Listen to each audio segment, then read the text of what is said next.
Banyak mereka yang baik, banyak mereka yang ahli. Tidak kurang kita profesor-profesor yang pakar dalam bidang-bidang mereka masing-masing. Dunia pendidikan, hukum, politik, ekonomi dan sebagainya.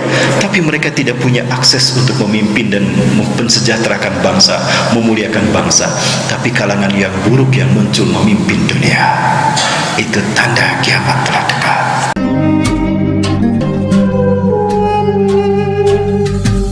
Alhamdulillahilladzi hadana li hadha wa kunna linahtadiya lawla an hadana Allah. Laqad ja'at rusulullahi bil haqq wa radu an tilkum jannatu urithumuha bima kuntum ta'malun. Asyhadu an la ilaha illallah wa la syarika lahu wa asyhadu anna Muhammadan abduhu wa rasuluhu la nabiyya ba'dahu. Ma syaa Allahu kan wa ma lam yasha' lam yakun wa la hawla wa la quwwata illa billah. Allahumma salli wa sallim ala habibina wa nabiyyina Muhammad ibn Abdillah wa ala alihi wa ashabihi wa man wala. Qala Allah ta'ala fi kitabil karim wa bi qawlihi yahtadi al-muhtadun. A'udzu billahi as-sami'il 'alim minasy syaithanir rajim. Min hamzihi wa nafthihi wa nafthihi. Ya ayyuhalladzina amanu taqullaha haqqa tuqatih wa la tamutunna illa wa antum muslimun. وقال تعالى في آية أخرى وتزودوا فإن خير الزاد التقوى واتقون يا أولي الألباب. وقال تعالى في آية أخرى ولا يزالون يقاتلونكم حتى يردوكم عن دينكم إن استطاعوا. الآية. وقال تعالى في آية أخرى وليخشى الذين لو تركوا من خلفهم ذرية ضعافا خافوا عليهم وليتقوا الله وليقولوا قولا سديدا. وقال رسول الله صلى الله عليه وسلم وهو صادق الوعد الأمين لا تزال طائفة من أمتي ظاهرين على الحق لا يضرهم من خذلهم ولا من خالفهم حتى تقوم الساعة. أو كما قال رسول الله صلى الله عليه وسلم في حديث الأخرى حتى نزل عيسى بن مريم. أو كما قال رسول الله صلى الله عليه وسلم في حديث الأخرى خير القرون قرني ثم الذين يلونهم ثم الذين يلونهم. الحديث كما قال صدق الله العظيم وصدق الرسول الكريم ونحن على ذلك من الشاهدين.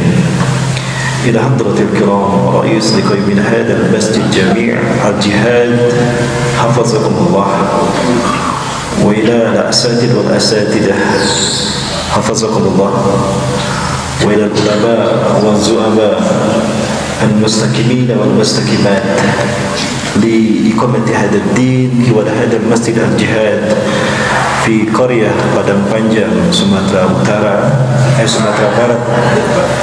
Hafazullah. Wa ilal hadirin wal hadirat asy-syabab wal fatayat ahli hadzal masjid salat jami'at as-subhi uhayyikum bi tahiyatil islam. Assalamu alaikum warahmatullahi wabarakatuh. Kira-kata yang bisa saya panjatkan pertama kali di momen kali ini, di waktu yang sangat berharga, momen kebangkitan Islam, titik tolak kemenangan umat manusia di waktu subuh ini, melainkan dengan syukur kita kepada Allah SWT. Kita puja-puji Allah Subhanahu wa Ta'ala yang telah membangunkan kita dari tidur kita, lalu memberikan kenikmatan kepada kita untuk bisa beribadah salat subuh di Masjid Jami Al-Huda ini. Maka ini merupakan sebuah karunia yang besar bagi saya pribadi bisa kembali ke Padang Panjang. Sudah yang keempat kali atau ketiga kali kami ke Padang Panjang ini. Namun baru kali ini saya ceramah di masjid ini, maka saya bersyukur pada Allah dengan sebaik-baik syukur padanya. Dan juga mengucapkan terima kasih kepada DKM Masjid Jami Al-Jihad yang telah memfasilitasi kami untuk bisa hadir dalam kajian ini. Salawat dan salam semoga selalu pada uswah dan qudwah kita Rasulullah Muhammad sallallahu alaihi wasallam, Nabi dan Rasul yang diutus ke tengah-tengah umat manusia untuk memenangkan Islam atas agama-agama yang lain, betapapun orang-orang kafir dan orang-orang musyrik bahkan orang munafik membencinya. Yang saya hormati dan saya muliakan karena Allah, pimpinan dan juga pengurus Badan Kemakmuran Masjid Al-Jihad, Hafizahumullah. Yang saya hormati dan saya muliakan karena Allah, para ulama, para ulama yang istiqomah berjuang menegakkan syariat Islam di sekitar Masjid Al-Jihad, terutama di Padang Panjang. Dan juga hadirin kaum muslimin wassalam rahmatullah. Perkenalkan, mungkin saya di sini belum perkenalan. Sudah saya kenalkan, tapi singkat saja saya perkenalkan. Nama saya Rahmat Baikuni. Saya lahir di Bandung 25 Februari 1976.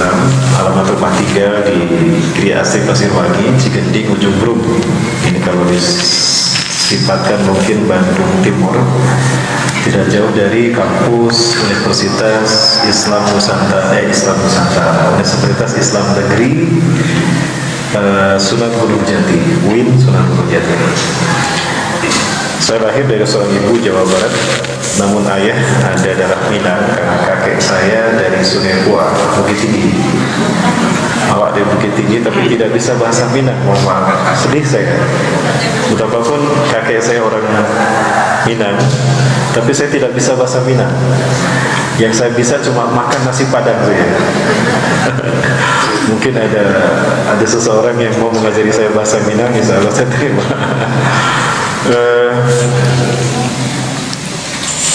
Saya dengar kalau di Minang ini laki-laki yang sudah menikah itu dikasih gelar, apalagi sudah mampu berdikari.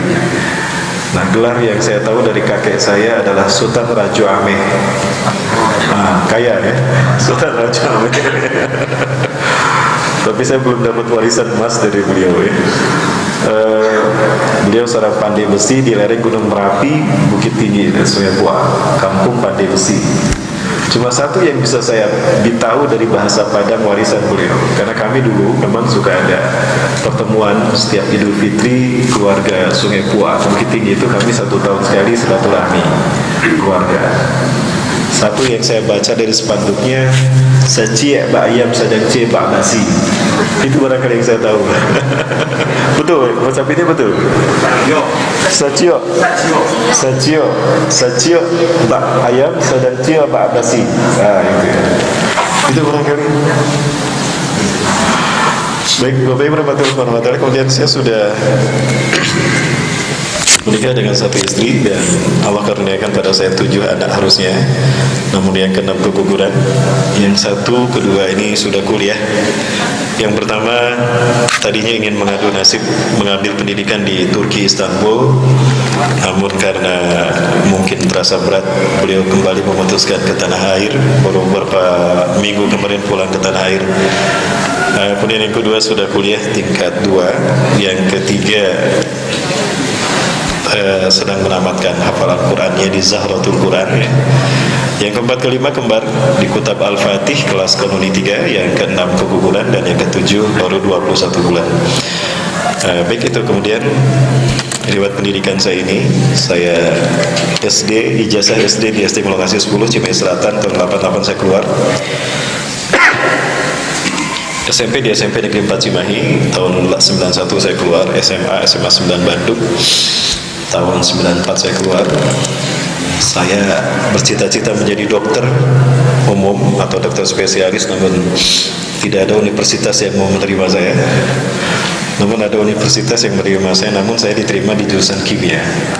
Nah, tapi karena himmah saya lebih pada agama, maka saya murtad dari kimia dan mu'alaf di tafsir hadis. Tahun 98 saya menyelesaikan studi tafsir hadis saya di STI Al-Fatah, Demak, Jawa Tengah. Tahun 99 saya kembali ke Jawa Barat, menikah dengan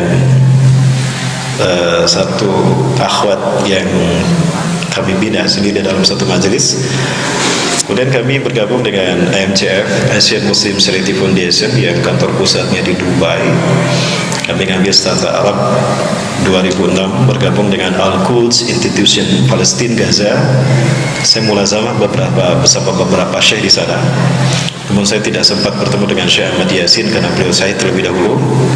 Saya hanya bertemu dengan teman beliau, Syekh Mustafa, Syekh Ali Yaqub Al-Abbasi, dan syekh-syekh yang lain. Kemudian saya ambil studi pendidikan karena harus mengajar di sebuah SMA, mengambil studi pendidikan agama Islam 2012 di STI Sabili. Ini barangkali pengalaman berharokah saya.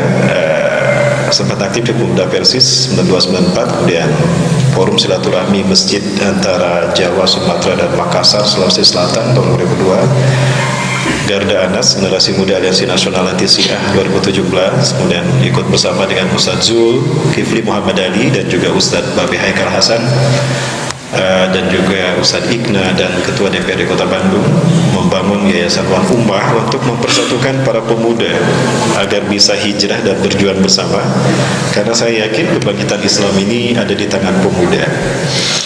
Kemudian terakhir kami membina bersama-sama teman-teman, membina diri dalam Liko Supah Abdul Fathi atau disingkat LSAF 2019 sampai hari ini. Itu barangkali perkenalan saya, Bapak Ibu sekalian rahmati Allah. Dan Bapak Ibu yang ingin mengenal saya lebih dalam, Bapak Ibu bisa follow, subscribe, share, dan like it ya. Jangan lupa di subscribe subscribe ya. Di Instagram saya @rahmatbaikuniofficial, Facebook saya di Ustadz Rahmat Baikuni Official, YouTube saya di Ustadz Rahmat Baikuni Official, dan Jawar Entertainment. Karena kami hadir di sini pertama bersama NGO yayasan kita, Sahabat Batasan Peduli, Ustadz Doni, Ustadz Ramzi, Ustadz Adi, dan kawan-kawan. Ya, dan alhamdulillah di sini pun ada Sahabat Batasan Peduli di Sumatera Barat ya. Kemudian juga hadir bersama kawan-kawan pejuang muamalah Islam yang membawa produk-produk unggulan. Ada Jawara Entertainment, Jawara Parfum ya. Satu sunnah Rasulullah SAW menggunakan minyak wangi ketika sholat berjamaah, apalagi pada Jumat. Dan juga ini bisa untuk menjaga diri dari gangguan setan jin. Ini saya beberapa kali pernah meruqyah menggunakan ini. Dia ketakutan, ternyata jin tidak suka dengan minyak kasturi. Baik, itu barangkali Bapak Ibu rahmati Allah. Tema kita kali ini adalah tentang mendidik generasi di akhir zaman ya. Saya memang viral di jagat maya dunia internet tentang Ustadz akhir zaman ya. Tapi mohon maaf, itu mungkin kembaran saya. Kalau saya sudah kapok menjadi Ustadz akhir zaman, ternyata betapapun jujur kita berbicara di akhir zaman ini tetap aja dikatakan salah jika bertentangan dengan kepentingan penguasa ya. Begitu ya para sekalian. Maka saya sudah tidak lagi menjadi Ustadz akhir zaman. Saya sudah bertekad bulat untuk menjadi Ustadz akhir bulan, Bapak Ibu. Jadi jangan sebut saya Ustadz akhir zaman, panggil saya Ustadz akhir bulan. Baik Bapak Ibu, Allah Subhanahu wa taala. Strategi musuh-musuh Islam kali ini, kalau memang kita lihat sepak terjang mereka memerangi kita, itu sekarang memiliki strategi yang luar biasa. Strategi yang menurut mereka efektif dalam memerangi umat Islam, yaitu mengurangi, mereduksi akidah umat Islam, terutama generasi muda mereka sedikit demi sedikit. Menjauhkan generasi muda dari masjid, menjauhkan generasi muda dari Quran dan Sunnah, menjauhkan generasi muda dari para ulama. Cara mereka adalah jauhkan mereka dari sejarahnya ya. Berbicara tentang peradaban generasi muda dan peradaban Islam dari zaman Rasulullah sampai ke kita, ada satu pandangan yang cukup menarik ini dari seorang pengamat internasional, pengamat sosial, seorang futurolog dari Timur Tengah, Majid Kailani. Beliau membagi dari Rasulullah ke kita menjadi 3 fase. Ada fase atau ada periode sehat, yang kedua periode sakit, yang ketiga periode kematian. Disebut periode sehat karena loyalitas manusia pada periode ini berporos kepada akidah, kepada risalah ya. Pranata sosial yang dikembangkan pada saat itu bersumberkan pada Quran dan Sunnah, sehingga tolok ukur yang beredar di tengah-tengah masyarakat, kapan seseorang dihormati, seseorang dimuliakan karena takwanya, karena iman dan Islamnya. Nah, periode ini diwakili oleh Rasulullah SAW dan para sahabat radhiyallahu anhum. Ini adalah periode terbaik. Bahkan Allah sendiri yang mengatakan kuntum khairu ummah. Dimulai dari Rasulullah SAW, kemudian dilanjutkan oleh sahabat di masa Khulafaur Rasyidin Al-Mahdiyin, Rasulullah SAW menyebutkan khairul qurun qarni, thumma alladhina yalunahum, thumma alladhina yalunahum. Sebaik-baik kurun adalah masaku, setelah itu masa sesudahku, dan masa sesudahku. Itu yang kata Rasulullah SAW. Kemudian yang kedua, periode sakit. Nah, mulai terjadi distorsi nilai-nilai akidah, distorsi nilai-nilai kebaikan ummah. Ya, terjadi pergeseran orientasi hidup manusia umat Islam. Disebut periode sakit karena loyalitas manusia sudah mulai bergeser. Yang tadinya pada akidah, pada risalah, itu berubah menjadi pada kekuasaan. Padahal bagaimana zaman dulu sebelumnya, di periode sehat itu, kita bisa bandingkan di zaman Rasulullah SAW dan para sahabat. Bilal bin Rabah lebih mulia daripada Abu Sufyan.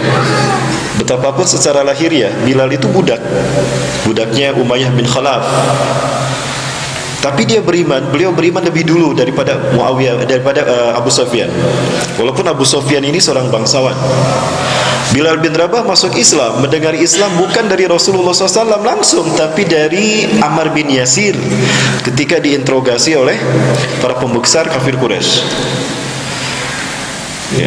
Di saat para pembesar kafir Quraisy tertutup hatinya karena memang mereka jahiliyah, justru Bilal yang memahami apa yang dikatakan oleh Ammar bin Yasir, sehingga beliau beriman dengan penyampaian apa yang disampaikan oleh Ammar bin Yasir.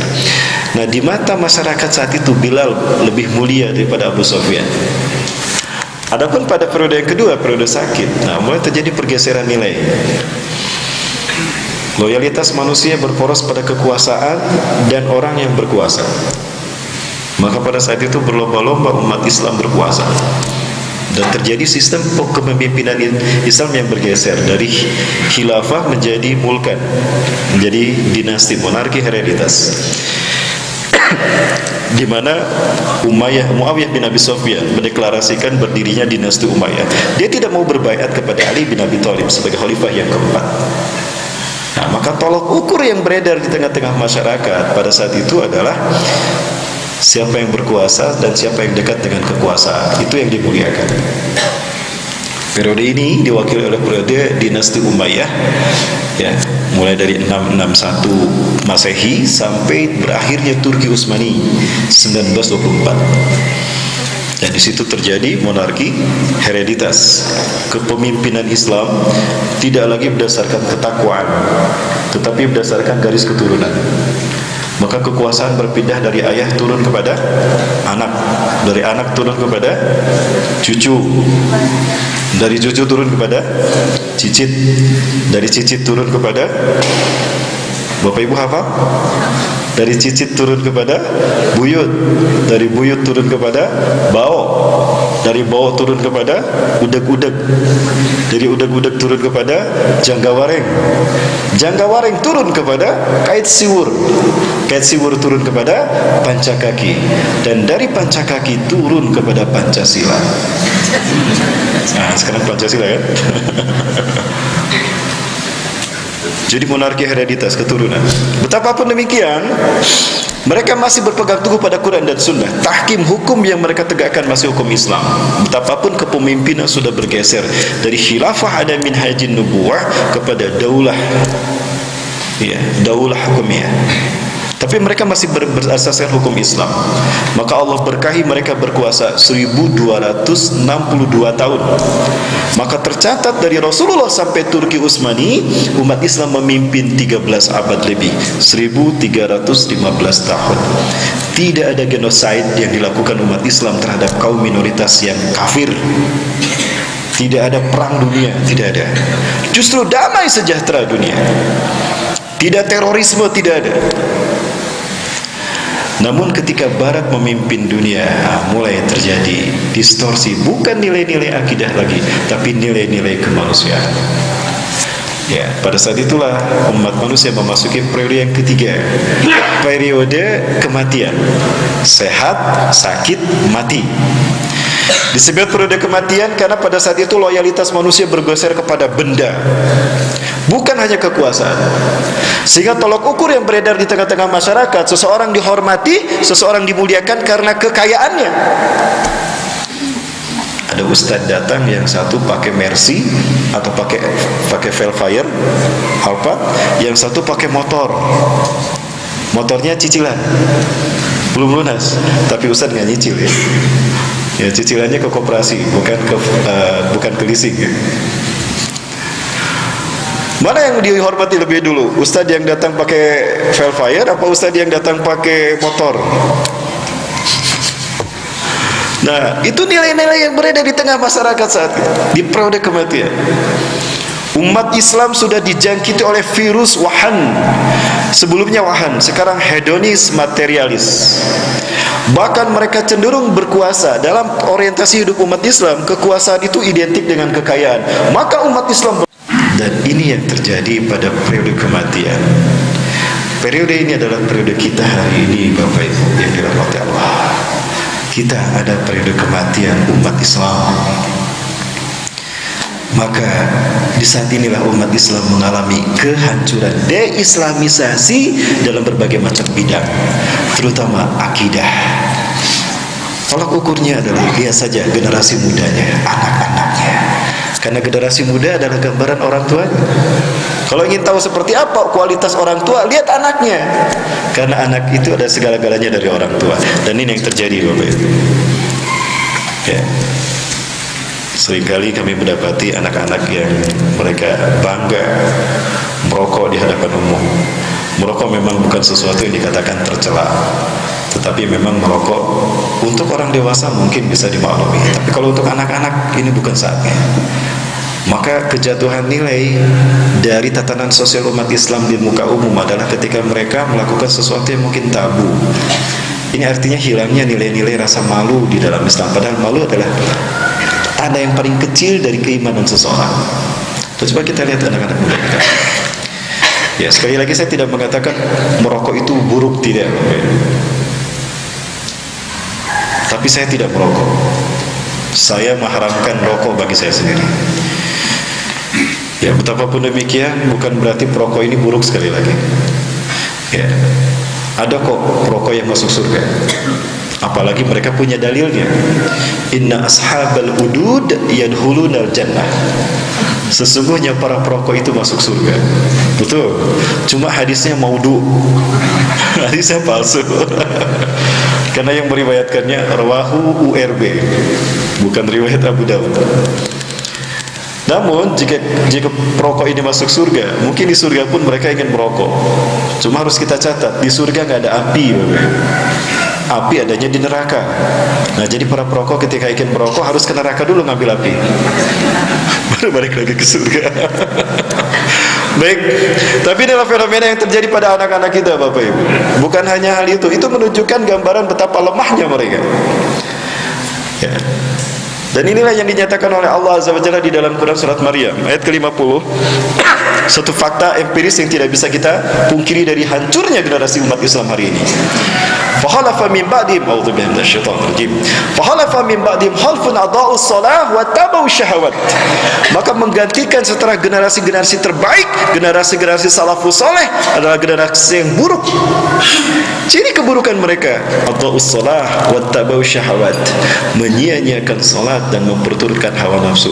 Adalah sesuatu yang pasti, relevansi korelasinya pas, artinya berbanding terbalik. Ketika salat ditinggalkan maka maksiat digemari.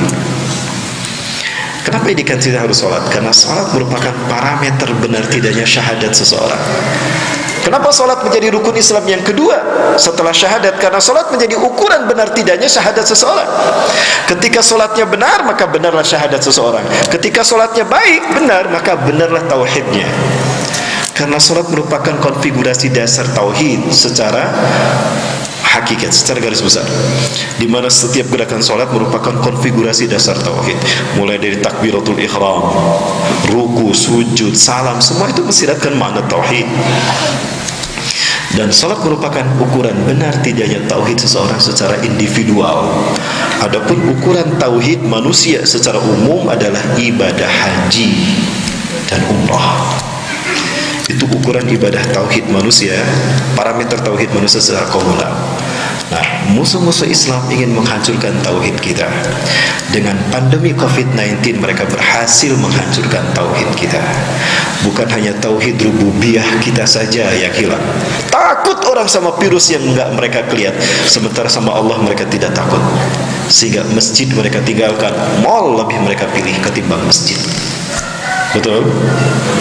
Takutnya mereka kehilangan dunia, tapi tidak takut mereka kehilangan tauhid. Lihat saja, gara-gara pandemi masjid kosong. Ya, ibadah haji, ibadah umroh pun ditutup. Kami dapat informasi sampai bulan Maret nanti ibadah umroh ditutup sampai ibadah haji lagi. Ya, ini sesuatu yang kami tidak setuju dengan kebijakan Arab Saudi. Ya, kalah kita sama COVID-19. Padahal rumah masjid ini rumah Allah, Bapak Ibu. Dan kita datang ke masjid ini setelah kita dalam bertoharoh terlebih dahulu kan. Kita membersihkan diri. Apalagi tanah suci, Bapak Ibu. Mekah, kenapa ditanakan tanah haram? Karena lurus dengan arus Allah. Di dalam kitab Araisil Majalis, Syekh As-Sa'dabi rahimahullah menukilkan satu hadis qudsi di mana Allah berfirman kepada Nabi Adam. Ini perintah pertama kali Allah kepada Nabi Adam alaihissalam. Atau ada di dalam kitab Atlas Tarikhil Anbiya wal Mursalin karya Syekh Syami bin Abdullah Al-Maghluf hafizahullah. Ya Adam, ini ladaya baitun bi baqatal mubarakah allati yusawi arsyihada, allati tusawi arsyihada. Hai Adam, aku punya satu rumah di tanah yang aku berkahi Bakkah. Lurus Ka'bahku itu dengan arsku. Jadi kenapa kita salat menghadap kepada ars Allah? Menghadap ke Ka'bah, karena Ka'bah lurus dengan ars Allah menurut hadis qudsi ini. Berangkat dari hadis qudsi ini. Artinya, sucinya arus Allah hadir di tanah Mekah, di Masjidil Haram. Maka ditanakan al-haram. Haram kita mengotorinya dengan kata-kata kotor. Haram kita mengotori kesuciannya dengan perbuatan dosa dan maksiat. Maka sholat di sana 100.000 kali lebih baik daripada sholat dimanapun, karena langsung pada porosnya. Saya butuh 2 jam untuk membahas filosofi sholat, ibadah haji dan rukun Islam, kaitannya dengan bencana alam. Bencana alam akan terjadi, kata Rasulullah, kiamat akan terjadi ketika masjid-masjid kosong dan banyak gempa bumi di mana-mana. Apakah hubungan masjid kosong dengan gempa bumi? Ada, terkait dengan energi tauhid umat manusia. Tapi saya butuh 2 jam Bapak Ibu untuk membahas tentang energi tauhid ini. Bagaimana kita bisa memahaminya dengan kaitan sholat dan ibadah haji. Baik Bapak Ibu rahmati Allah. Maka dari itu hendaklah sebagai orang tua kita khawatir terhadap nasib dan masa depan anak-anak kita. Khawatir dengan kelemahan mereka, lemah akidah mereka, lemah pola fikir mereka, lemah fisik mereka. Beginilah cara musuh-musuh Islam menghancurkan sebuah bangsa, hancurkan generasi muda. Dan yang harus kita pahami, dan ini mungkin kita menjadi perenungan buat kita, firman Allah dalam Quran surat An-Nisa ayat 9. Allah Azza wa Jalla berfirman, a'udzubillahi minasyaitonir rajim, wal yashhad alladziina law taraku min khalfihim dzurriyyatan di'afa khafu 'alaihim wal yattaqullaha wal yaqulu qawlan sadida. Wal yashhad, hendaklah takut dan hendaklah takut alladzina law taraku, alladzina orang-orang law taraku, sekiranya mereka meninggalkan min khalfihim, di belakang mereka, dzurriyyatan di'afa, generasi-generasi yang lemah akidahnya, lemah pikirnya, lemah mentalnya, buruk akhlaknya, lemah pula fisiknya. Kalau seperti itu, apa yang kita harapkan mereka untuk meneruskan nama baik kita sebagai orang tuanya? Apa yang kita harapkan dari mereka ketika kita menimpakan amanah untuk membangun negeri? Tidak ada Bapak Ibu. Ini satu contoh kasus yang mesti jadi pelajaran besar buat kita, perhatian kita sebagai orang tua. Saya tidak bermaksud menampilkan aib mereka, tidak. Tapi ini cermin bagi kita, bagaimana kegagalan kita dalam mendidik generasi muda. Mereka Muslim, tapi mereka tidak tahu dengan Islam sendiri, agama mereka. Anak-anak ini satu survei di lapangan. Anak-anak kita ditanya tentang rukun Islam, ada berapa rukun Islam, dan coba sebutkan. Jawaban mereka ini.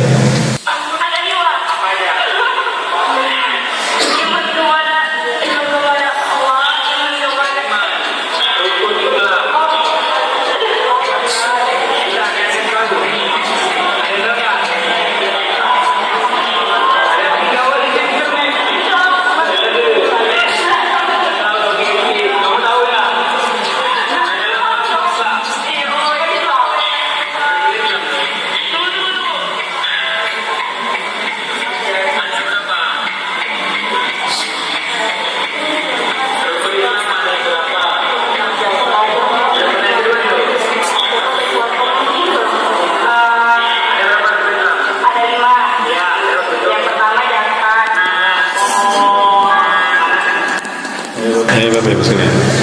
Jadi bagaimana mereka akan membumikan Islam dalam perilaku mereka? Bagaimana Islam akan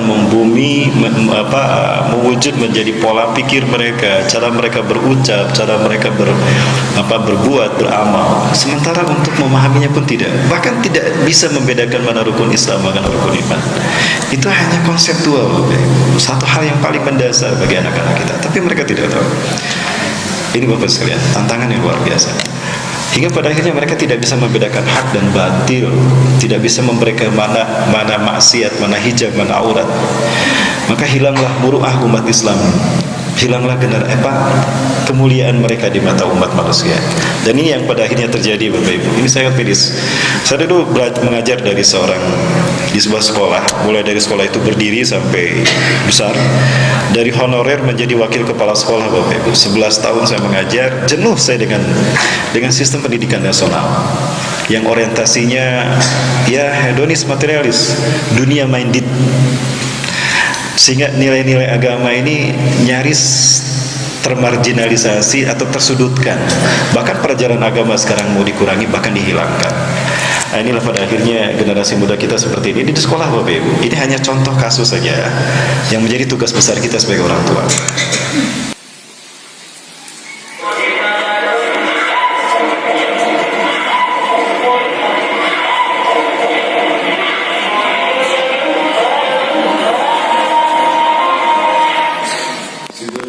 Itu aja Bapak Ibu, saya lihatnya udah memuak Bapak Ibu. Di mana hijab diajarkan pada mereka, laki-laki dan perempuan, dan itu hal-hal yang hina sebetulnya, hal-hal yang sepele yang tidak perlu dilakukan oleh generasi muda kita. Ini Bapak Ibu rahmati Allah. Hal ini terjadi karena memang anak-anak kita jauh daripada agama. Mereka tidak dibekali dengan nilai-nilai agama dan iman, mereka tidak dibentuk dengan baik Bapak Ibu. Siapa yang berdosa? Kita yang berdosa sebagai orang tua. Dan ini beban berat yang harus kita pertanggungjawabkan di hadapan Allah. Dalam arti lain ini merupakan secara kontraproduktif, ini merupakan keberhasilan musuh-musuh Islam ketika mereka menghancurkan kita. Bapak Ibu rahmati Allah, musuh-musuh Islam tidak akan pernah berhenti memerangi kita. Apapun mereka kerahkan demi menghancurkan kita. Dan tolak ukur dari kekuatan kita itu adalah generasi muda. Maka mereka serang generasi mudanya. Maka mengalirlah arus-arus kemaksiatan, arus-arus kekufuran kepada generasi muda kita. Di saat yang sama, generasi muda kita menelan bulat-bulat apa yang datang dari barat. Tanpa daya saring iman dan Islam, mereka telan bulat-bulat budaya barat. Hingga akhirnya hancurlah generasi muda kita. Ini pada akhirnya sesuatu yang kita takutkan pun terjadi pada generasi muda kita. Bapak Ibu, kita muhasabah, kita reorientasi kembali pendidikan kita terhadap anak-anak kita. Sudah seberapa berhasilkah kita? Dan ini parameternya barangkali. Pada akhirnya seperti ini. Ini adalah fitnah yang jauh buruk, dan ini membuktikan kebenaran firman Allah Subhanahu wa taala.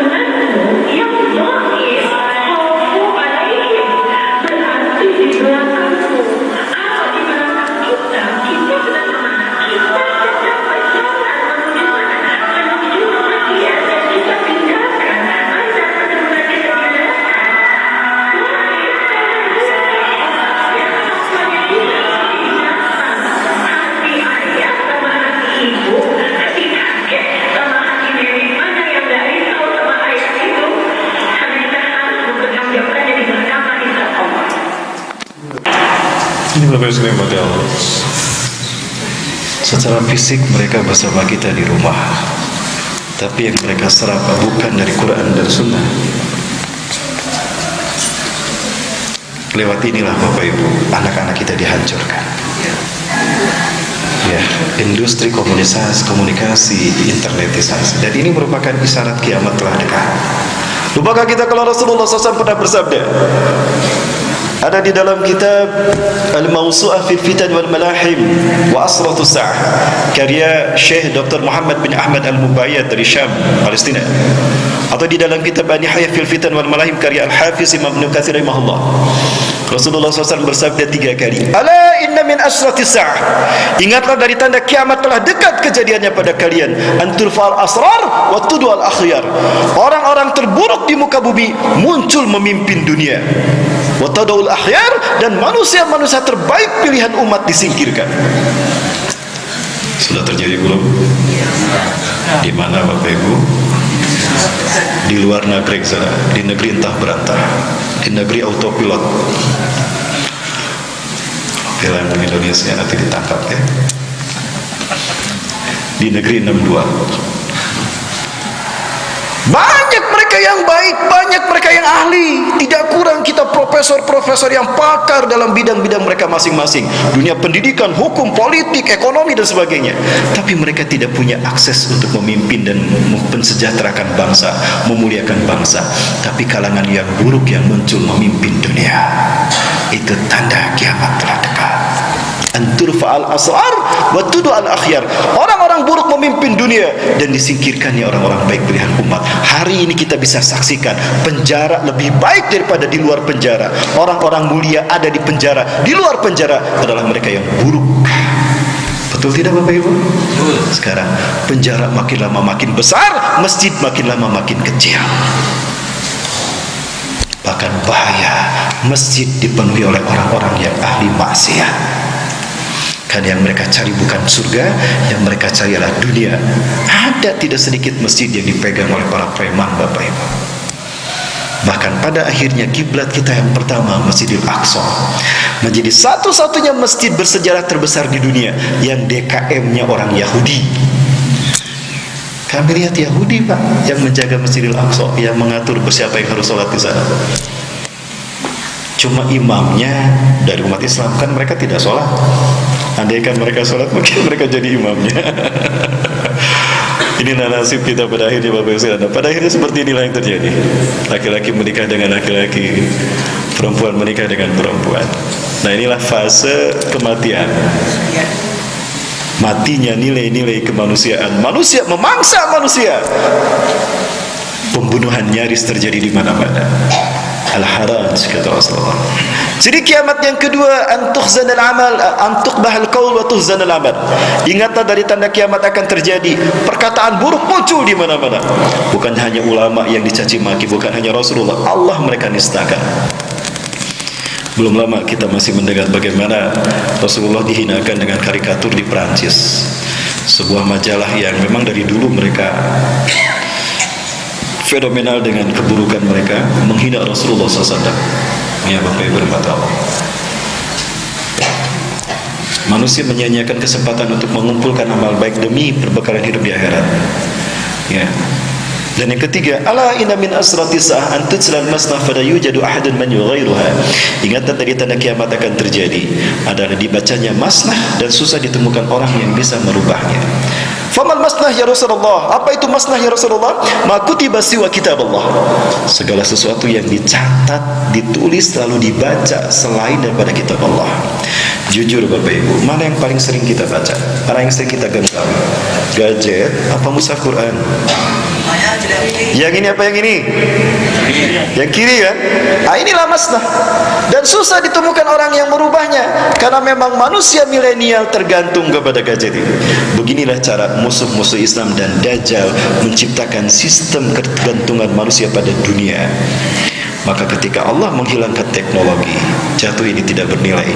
Hilang nyawa separuh hidup manusia akhir zaman. Manusia milenial membutuhkan teknologi. Teknologi menjadi separuh nyawa mereka. Ketika hilang teknologi, sema'atum ila ma bada'atum, sema'atum ila ma bada'atum, kata Rasulullah SAW. Kalian akan kembali ke zaman kalian datang pertama kali. Kalian akan kembali tanpa teknologi. Maka manusia kehilangan separuh nyawanya. Galau Bapak Ibu, habis kuota mati gaya. Betul?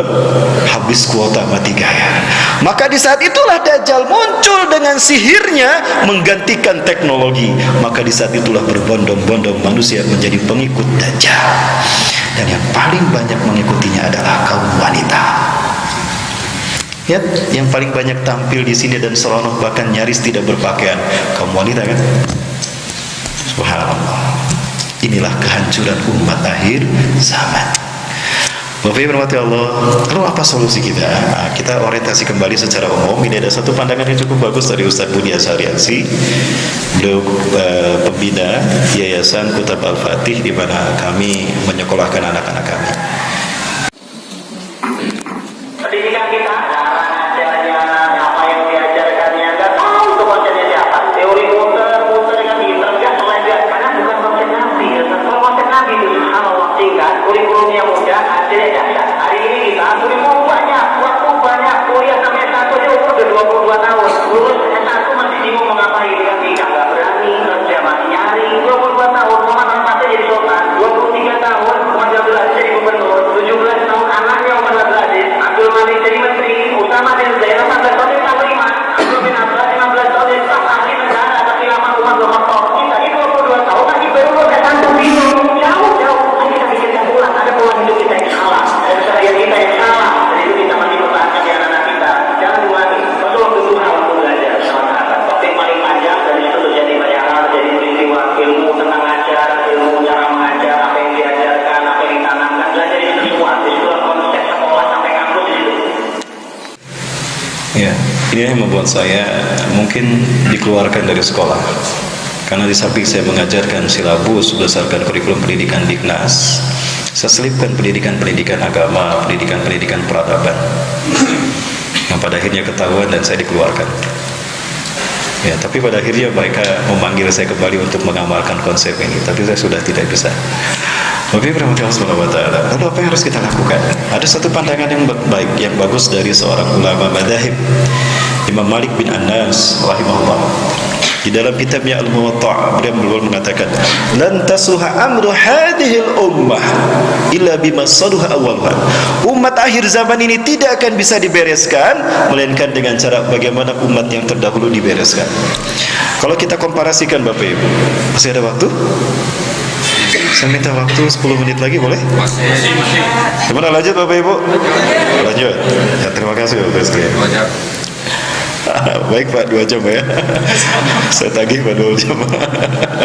Bawa 2 jam Bapak Ibu, nggak boleh keluar dulu. Tunggu di sini 2 jam. Baik, Bapak Ibu rahmatullah subhanahu wa ta'ala. Ada 4 indikator setidaknya. Ada 4 indikator masyarakat Arab jahiliyah disebut jahiliyah.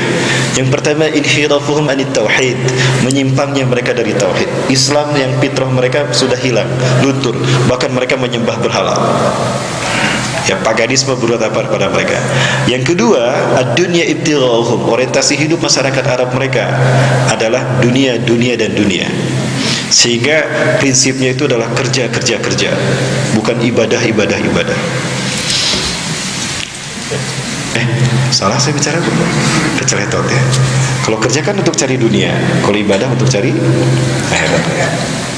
Yang ketiga, intisyarul ma'asi, maksiat di mana-mana, bahkan zina dilakukan oleh anak-anak kecil, bahkan anak berzina dengan ibunya.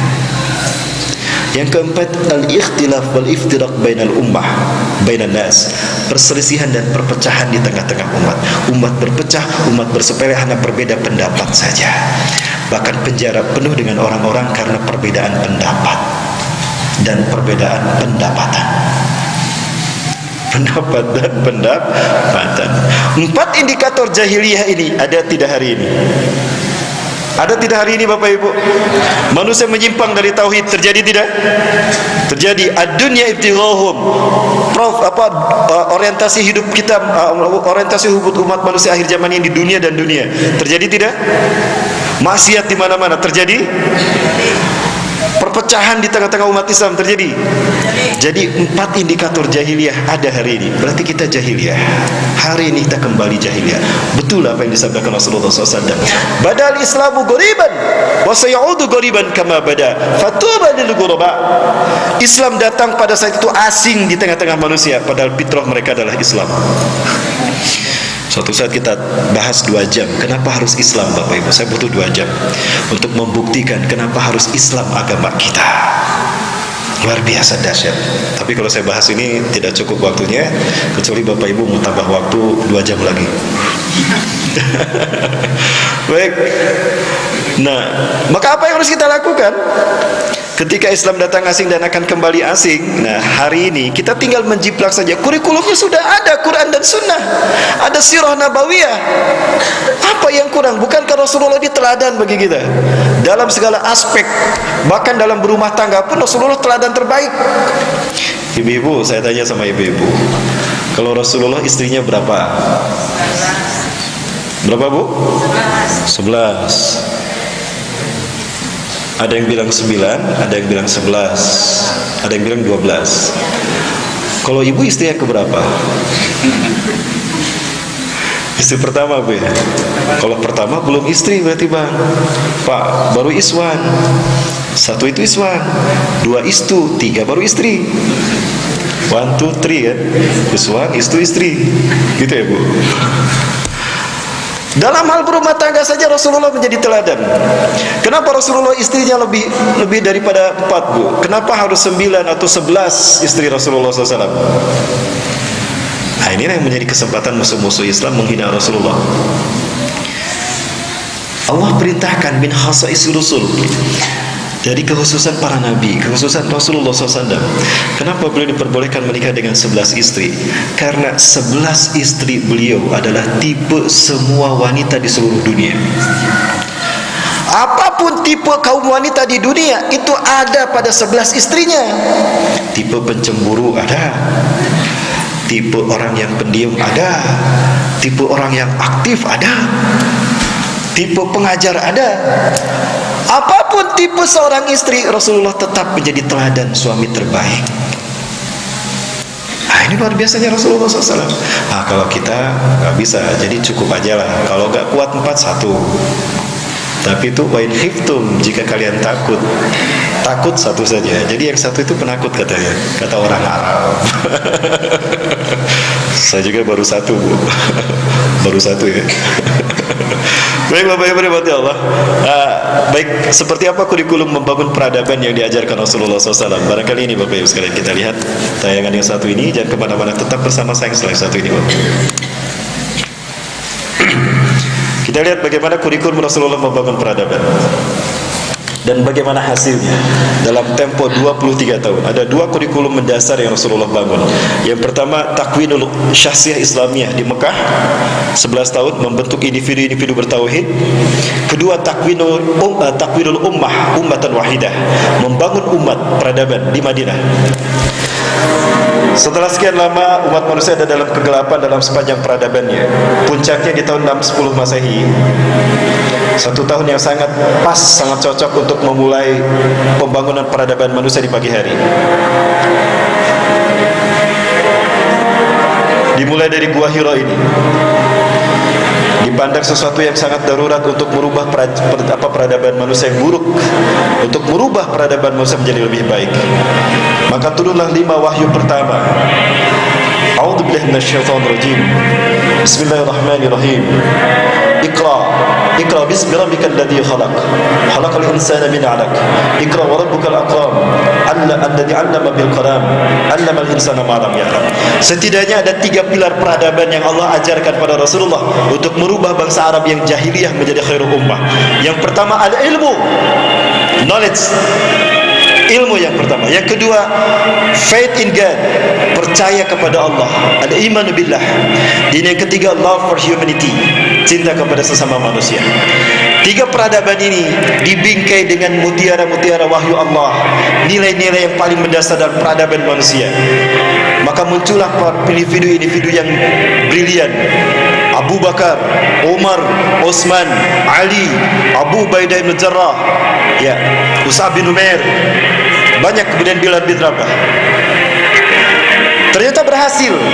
Sedikit demi sedikit kegelapan jahiliyah sirna dari tanah Mekah. Maka disebarkanlah dakwah ini ke seluruh dunia, ke seluruh penjuru, hatta melalui lautan sekalipun, demi menghilangkan jahiliyahnya, gelapnya manusia jahiliyah, menjadi Islam yang rahmatan lil alamin. Bermula dari Allah untuk manusia. Maka kemudian muncullah satu perubahan yang signifikan. Muncullah sekolah-sekolah para sahabat. No different races in Islam. An Arab is not superior to a foreigner. Muncul sekolah-sekolah para sahabat. Ada madrasahnya Zaid bin Harisah yang mengajarkan tentang persamaan manusia di hadapan Allah. Tidak ada rasis, tidak ada apartheid di dalam Islam. An Arab is not superior to a foreigner. Ini madrasah-madrasah pertama, sekolah-sekolah pertama di masa para sahabat, atau disebut dengan sufah. All return equally to God. Unless you desire for your neighbor what you desire for yourself. Ja'far bin Abi Thalib mengajarkan cinta kepada sesama manusia. Bukan disebut muslim, dia bisa tidur nyenyak karena kenyang, sementara tetangganya tidak bisa tidur karena lapar. Itu bukan sifat seorang muslim. Itu yang diajarkan dalam madrasahnya Ja'far bin Abi Thalib. You don't have faith. A man who goes to bed with his belly full while his neighbor is hungry. He isn't a Muslim.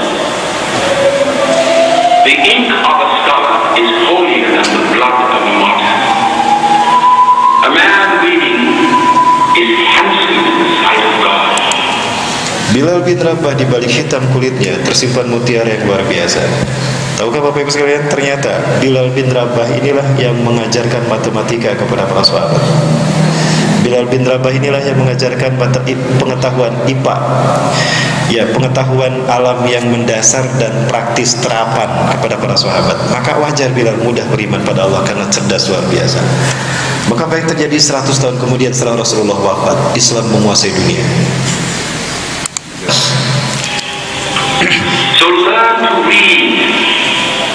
And when you have learned, teach. Maka ini yang terjadi 100 tahun setelah Rasulullah SAW wafat, apapun yang dibutuhkan dunia, Islam punya stoknya. Ketika dunia membutuhkan pakar ekonomi, Islam menyediakan. Ada siapa? Abdurrahman bin Auf, ada Utsman bin Affan. Ketika Islam membutuhkan pakar politik, ada Mu'ad bin Jabal. Pakar hukum, ada Mu'ad bin Jabal, ada Abdullah bin Amr bin As. Pakar pendidikan, ada Abdullah bin Mas'ud, Abdullah bin Abbas. Apapun yang dibutuhkan dunia, Islam menyediakan. Inilah kurikulum yang benar, Al-Quran dan Sunnah. Harusnya dari Al-Quran dan Sunnah kita membangun konsep pendidikan kita, konsep nubuah. Maka Islam melakukan sebuah revolusi peradaban yang luar biasa dengan 3 pilar utamanya: knowledge about God, ma'rifatullah, knowledge about human being, pengetahuan kemanusiaan, peradaban manusia, dan yang ketiga, knowledge about the world, pengetahuan tentang dunia. Maka apa yang terjadi? 100 tahun kemudian Islam menguasai peradaban dunia. Nah, saya tanya Bapak Ibu sekalian, ini di depan saya ada banyak kamera. Kamera ini menggunakan lensa obskuler. Saya bertanya pada Bapak Ibu, siapa yang pertama kali menemukan kamera lensa obskuler?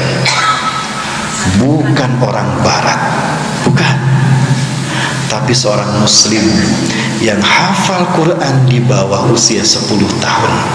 Rata-rata tokoh yang akan Bapak Ibu saksikan hafal Quran di usia 30 tahun. Ini pendidikan yang baik.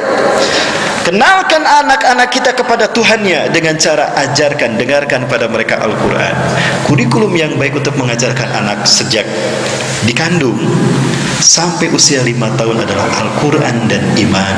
Itu pondasi membangun kemanusiaan dia sebagai makhluk yang terbaik. Al-Quran. Ambil intisari iman dari Al-Quran tadi, tanamkan sebagai pondasi bagi mental, jiwa, dan hati, pemikiran kemanusiaan anak kita. Ini Bapak Ibu, saintis pertama di dunia 1000 tahun yang lalu adalah Ibnul Haytham. Dialah sebetulnya yang melakukan pencerminan bayangan, penelitian tentang pengaruh cahaya terhadap percerminan bayangan. Maka muncullah pembahasan dia tentang kamera. Kamera itu sendiri adalah bahasa Arab, qamrah, bahasa Arab. Ini ilmuwan pertama. Saat itu Barat ada dalam keadaan primordial. Mereka perang antar kabilah, perang antar negara, perang antar suku, perang antar koloni. Barat, Islam sudah mengenal teknologi. Inilah Ibnul Haytham, ilmuwan pertama di dunia. Hafal Quran usia 10 tahun, 30 juz. Bapak Ibu hafal berapa juz, Bu? Hafal 30 juz apa juz 30? Juz 30. Enggak apa-apa.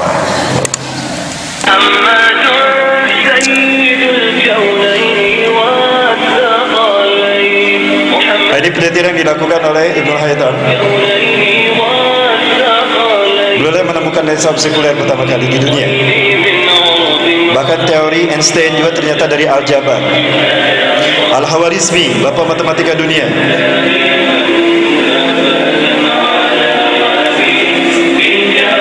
Beliau adalah bapa matematika dunia. Beliau yang mengajarkan aritmetika kepada kita, kepada dunia. Dan beliaulah yang menemukan angka 0 pertama kali. The inventor of number zero. Penemu angka 0. Kita punya hutang budi sama Al-Khawarizmi. Hafal Quran usia 9 tahun, 30 juz. Di bidang teknik ada Al-Jazari, penemu kerja mesin robotik dan mesin piston, mesin kereta api, trailer. Di bidang teknik, di bidang kedokteran ada Ibnu Sina. Hafal Quran 30 juz, 10 tahun. Dan Ibnu Sina ini menjadi dokter pertama di dunia di usia para remaja kita galau. Di saat remaja kita tawuran, galau. Ya. Perang antar sekolah, justru di usia 18 tahun Ibnu Sina menjadi dokter pertama di dunia. Di usia 20 tahun beliau membukukan kode etik kedokteran yang beliau temukan. Qanun At-Tibb, masterpiece of medicine. 500 tahun dipelajari Eropa. Bayangkan karya seorang pemuda usia 18 tahun dipelajari 500 tahun oleh Barat. Barat mengenal kedokteran dari seorang pemuda yang bernama Ibnu Sina.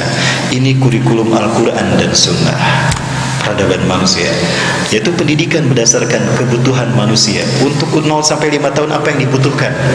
Untuk usia 6 sampai 12 tahun apa yang dibutuhkan? Usia 13 sampai 17 tahun apa yang dibutuhkan? 18 tahun berkarya untuk dunia. Inilah konsep mendidik generasi akhir zaman. Kita tinggal menjiplak kurikulum mereka, kita amalkan. Paling tidak hasilnya mendekati. Bapak Ibu, waktunya sholat suruh. Pembahasan kita masih panjang Bapak Ibu. Mau dihentikan untuk salat suruh lalu kita lanjutkan? Lanjut atau salat suruh? Lanjut. Ya, bagi Bapak Ibu yang mau salat suruh silakan. Baik. Ini alat-alat bedah anatomi yang ditemukan oleh Ibnu Sina.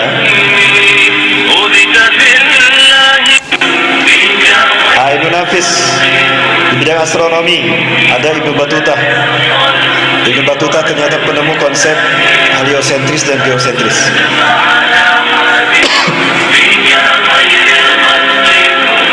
Ini alat yang bernama astrolog. Alat ini menjadi alat navigasi utama sampai hari ini masih digunakan. Bahkan dari alat inilah dikembangkan GPS, sistem penataan tata letak satu benda di muka bumi. Ya, lokasi diidentifikasi dengan sistem yang dikembangkan dari alat ini. Alat astrolog namanya. Siapa yang menemukannya? Seorang muslimah, usia 19 tahun.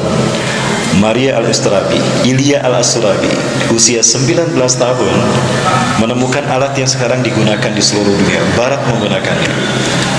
Beliau seorang muslimah dari Palestina. Hafal Quran di usia 9 tahun. Di bawah 10 tahun semuanya, 30 juz Bapak Ibu sekalian.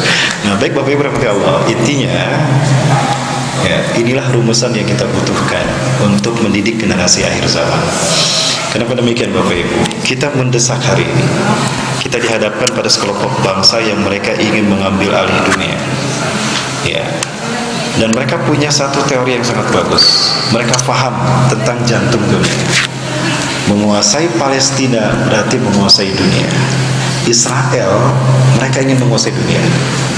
Di bawah semangat Illuminati, di bawah semangat Kabalah, Zionis internasional ingin menguasai dunia dalam tatanan dunia yang mereka persiapkan, dalam frame the New World Order, tata dunia baru. Bapak Ibu rahmati Allah,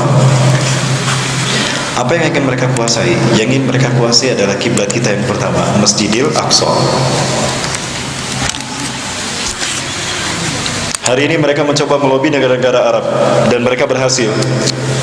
Dubai, Mesir, Maroko, Uni Emirat Arab sudah sepakat pada akhirnya menyatakan mengakui kekuasaan Israel di wilayah Palestina, bahkan menyetujui Yerusalem menjadi ibu kota bagi Israel.